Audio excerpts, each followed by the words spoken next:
Jabo. Like I mentioned, and I keep on mentioning, that guiding is so wide and it requires one understanding of an environment and what entails and found in that environment. There are so many things that one come across when doing guiding, and one requires to know each and every one of the item, because you never know that you are guiding. Their interest may be which area and what. Therefore, in this case, one has to know quite a lot. With me here, I have the 3-cask chameleon, and this is a chameleon that is typically or commonly found in the highlands. It has 3 horns. Those are the ones that I'm referring at the cask, and if you look keenly, you see the three horns, and see the 3 horns.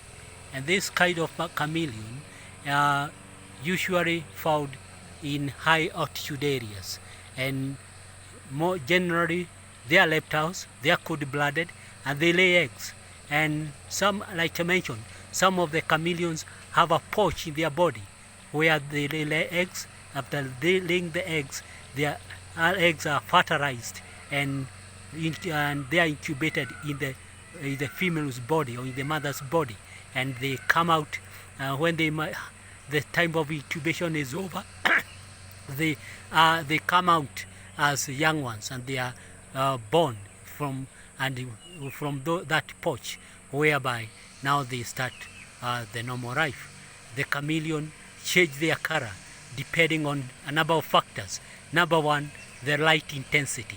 Number 2, whatever dictates the change of the color of the chameleons, other than the light intensity, is the stress. If the chameleon is stressed, it changes its color, mostly to dark color. If it's not stressed, it is normal. Chameleons also change their color depending on the environment, and this is meant to camouflage from any predators.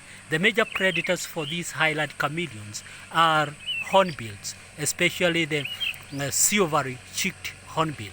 The chameleons have capability of rolling their eyes and looking in different directions at the same time, looking up, looking forward, looking backward, looking sideways, and this gives them an edge to detect any predator that is within their environment, regardless of the direction from which they are coming from.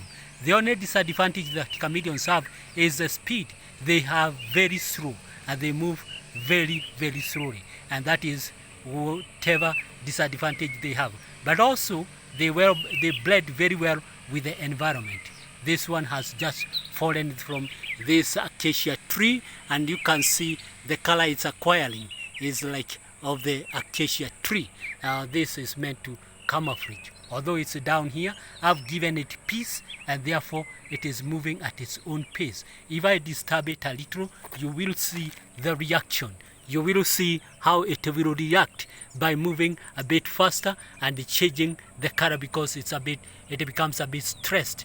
Chameleons have long sticky tongue that is meant to catch their prey or their insect. For this kind of chameleons, it feeds on insects, especially flies, and therefore they have long tongue that is sticky, that is moved out of the mouth in a high speed and catches and laps the insect in the sticky glue, and then is swallowed.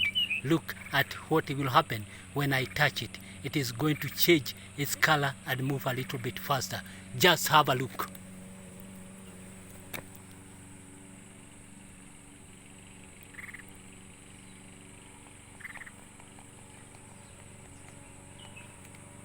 Although what I'm doing is not supposed to be done, because as a profession, I'm supposed to give the animals the freedom and the peace so that they behave normally. You can see the color is now changing depending on the stress that I've given it, and also where it is stepping on.